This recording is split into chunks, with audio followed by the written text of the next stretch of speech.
Hey, I just came on here because I want to thank everybody for being in this quite traumatic experience with us.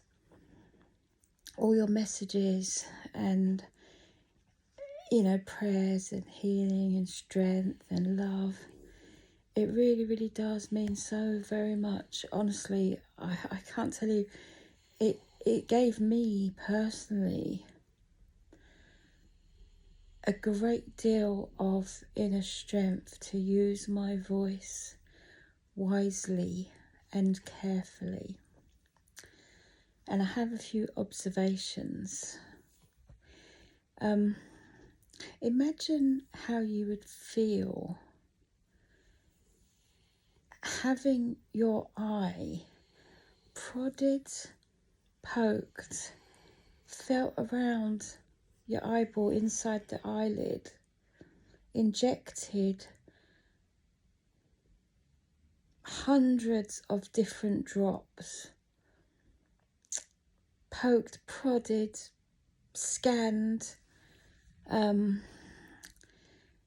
Joseph has had around 60 hours of that in the last week alone.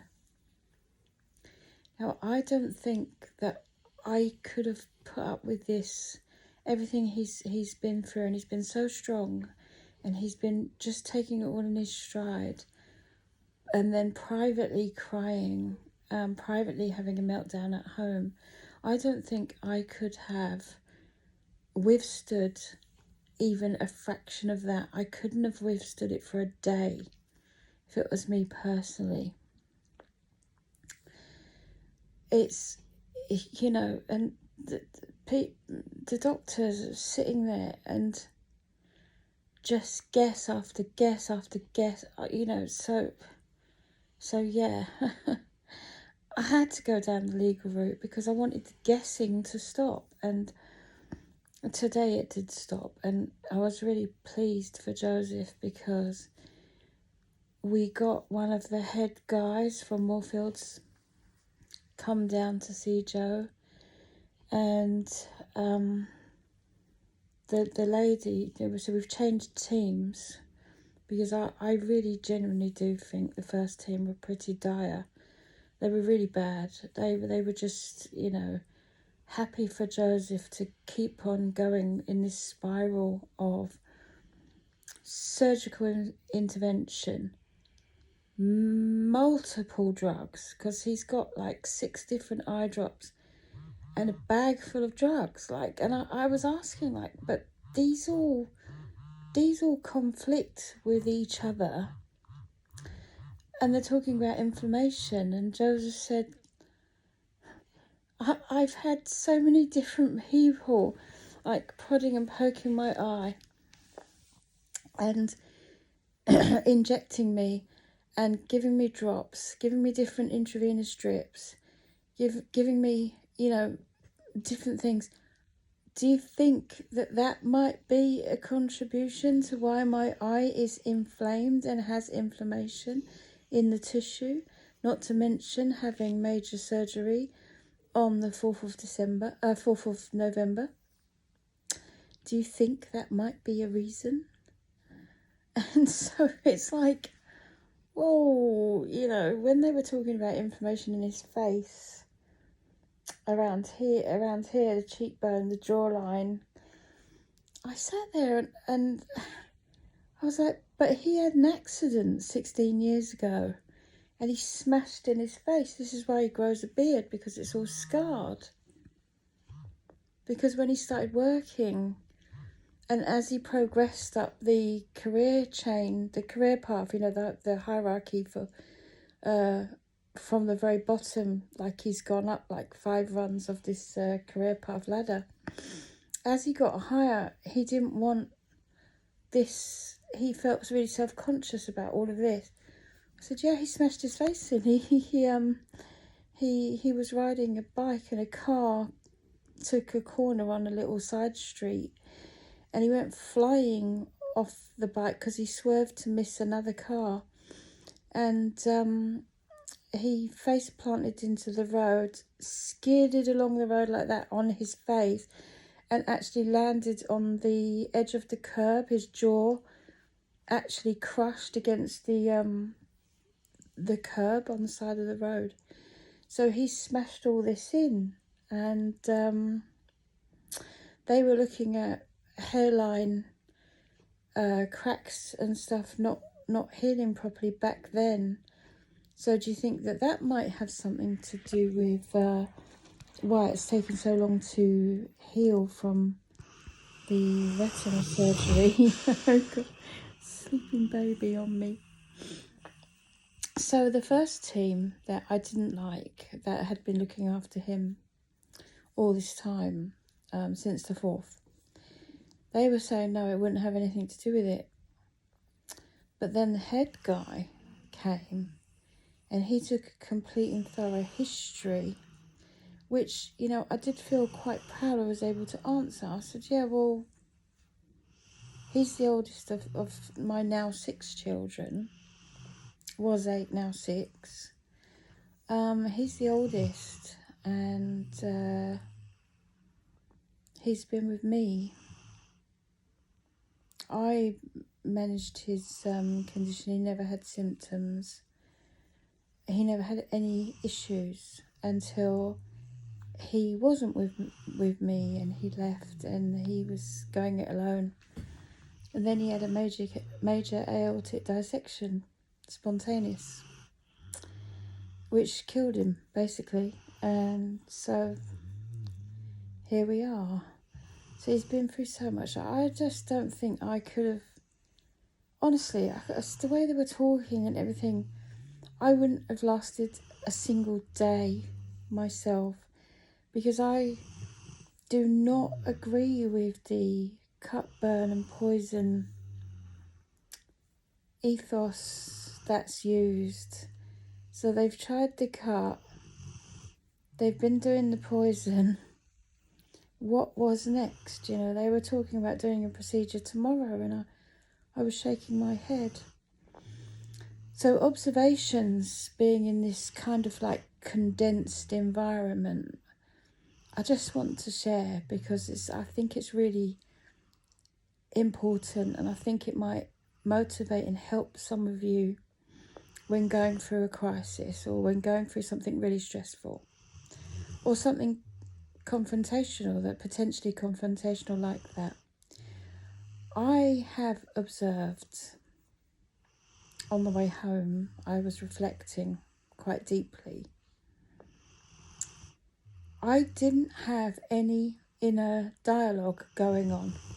So there was no thoughts, there was no voice. So my reactions were not reactionary. You know, I didn't react to anything. I was very in the moment, asking tons of questions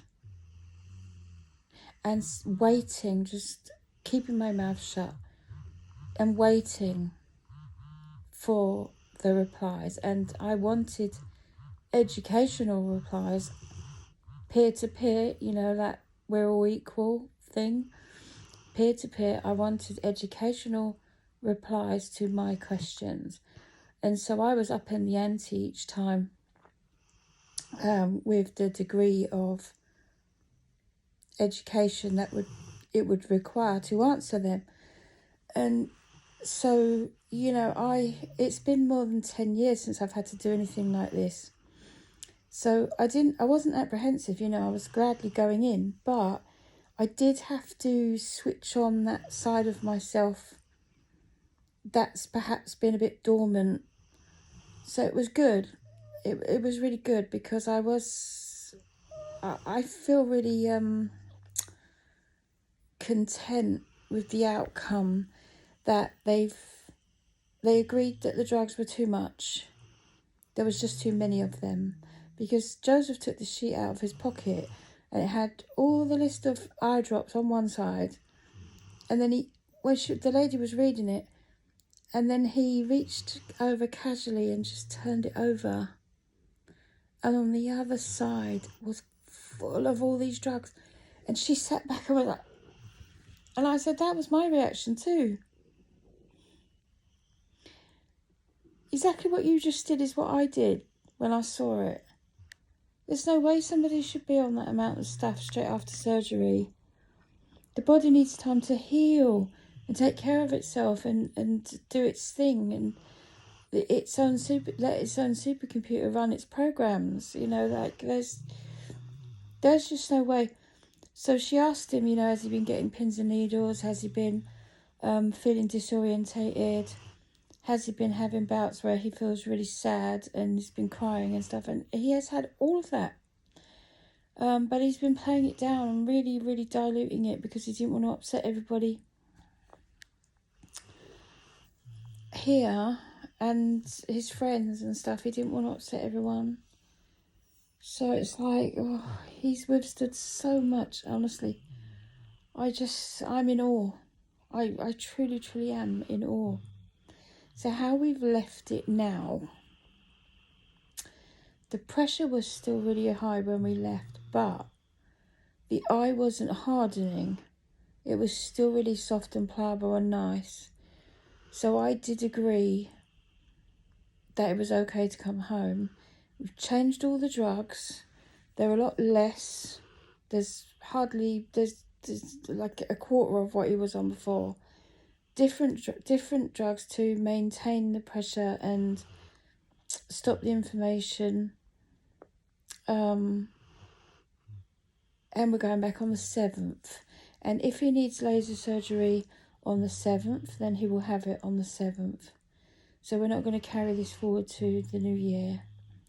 But I'm so proud. Honestly, I'm so proud. He was still able to smile and just be himself. It was really amazing. Really, really amazing. And I've come home and quickly changed my clothes and sat down. And as I sat down, I have the baby on me. Apparently he really missed me, apparently. They said when I came in. So, my Louis.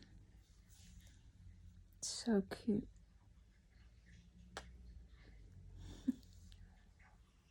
I feel so blessed. But yeah, switching off that inner voice and switching off those niggles, that thought process, because I didn't have any thoughts whatsoever. I was just, there was one moment where I wanted to erupt like a volcano when the guy came in and said about there might be some material left in the eye from surgery. I just, it just beggars belief. What if they had left something in there? Thankfully, the guy who actually did the surgery came in and said, no, I didn't use any of that. Thankfully. Because I was counting in my head, I was counting to 15. Like, screw 5. 5's not nearly long enough for me. I have to go to 15 when there's a moment where I could just go,